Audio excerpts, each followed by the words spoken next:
Hi guys, Kenny here, and I want to do a quick bit on what I'm doing today and what I'm shooting. I'm shooting the Guelph Symphony tonight at the River Run Center in Guelph, and I'm just gonna go through some typical gear, my go-to gear, I suppose, for this kind of work. Um, I've got my monopod here. This allows me, and I typically use this strictly for my long lens, which I'll talk about in a minute, and gives me a little stability when I'm shooting 500 plus millimeters long focal length shots in available light. And this doesn't take up as much room as a tripod once I'm all set up there. And it's really easy to carry around. So I don't normally carry a lot of monopods, but for occasions where I know I will be using the long lens extensively, I do carry it, and it's super handy. It's got a little rubber foot here. You can also screw it in and use a little spike. Really handy for working in slippery areas, muddy, dirt, off-road stuff. Cameras. I've got a Nikon D7500. This is my crop sensor, which I normally pair up with my long lens. This gives me, I'll tell you the focal length in a minute, but right now I've got a 16 to 80 on it, just for regular run around shooting type of stuff. And occasionally I will use this setup if it's like a quick shoot where I am going to throw on a flash. I find it really handy for that. I really do enjoy using a crop sensor camera. A couple advantages of the crop sensor cameras is that when you put a flash on it, you get that seemingly extra depth of field, which allows you to lock a lot of things in focus. So you get a little bit more aperture to work with. Flashes. So I do carry flashes for situations like this, mainly for like backstage and groups. So I've got a Godox V860. I really like this one. It gives me lithium ion power. So this takes a lithium ion pack, which is super handy for volume work and really good for just like, I have not charged this in 2 weeks, but I know I haven't used it. The battery keeps well, and I know I can just pick it up ready to go. It's got plenty of juice. I've never really ran the full gamut on the battery. I'm pretty sure you would shoot half a day, no problem, with the existing battery. So I really like that. My second flash is also a Godox. This is a TT685-2N, and for the Nikon version. And this one takes AA. So it's just a backup to my flash. And typically, if in dire situations, for whatever reason, one flash doesn't work, I use this as a backup flash. Working gigs, it's always about redundancy. So I've got extra batteries. This is my Nikon FTZ converter.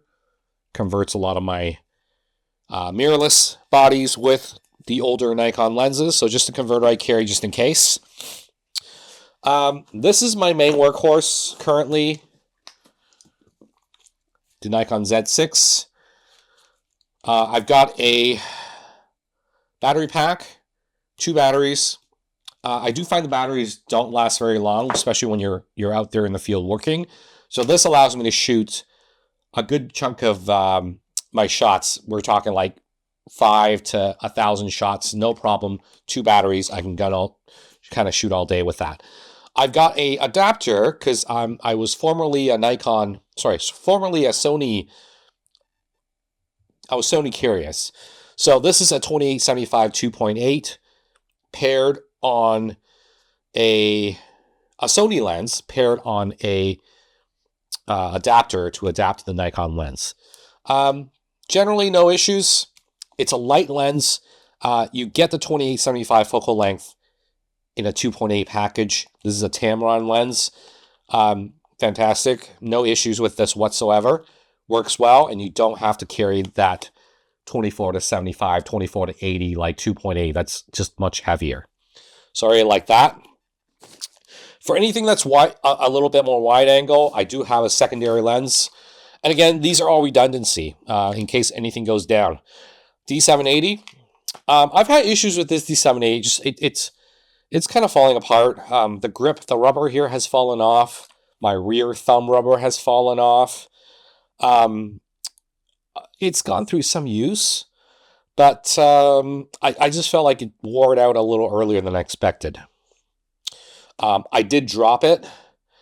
The retaining clip inside the battery chamber broke off, so now I have this doodad that kind of holds my battery door closed so it doesn't drop out. I've been wanting to get it repaired, but Nikon only allows you to ship in your cameras. You can't just go in and drop it off at a desk. So I just haven't had time to do that. 24-85 on this lens. This is an f4 lens. If I do want the extra wide angle, I will switch to this body, shoot the 24, yeah. Again, a backup. These two kind of back each other up. These two cameras kind of back each other up. This is a third camera for good measure. In case I have both of these cameras mounted on my telephoto lenses, which I do a lot for concerts, this allows me to grab a crowd shot or like a walk around camera in case I need to move, and I don't have time to switch out the big lenses. So typically when I get there, this is the big one. So this guy is a 150 to 600 millimeter lens.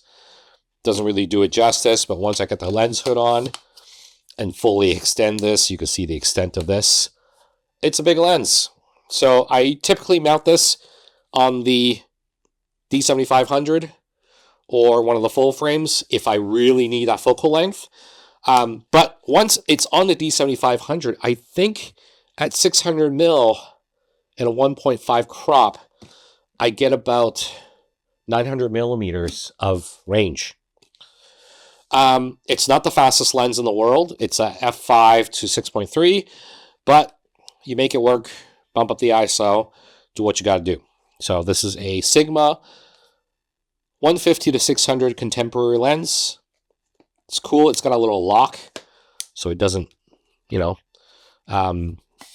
extend accidentally if you are walking around with it. Been very happy with this lens. It's worked well for me.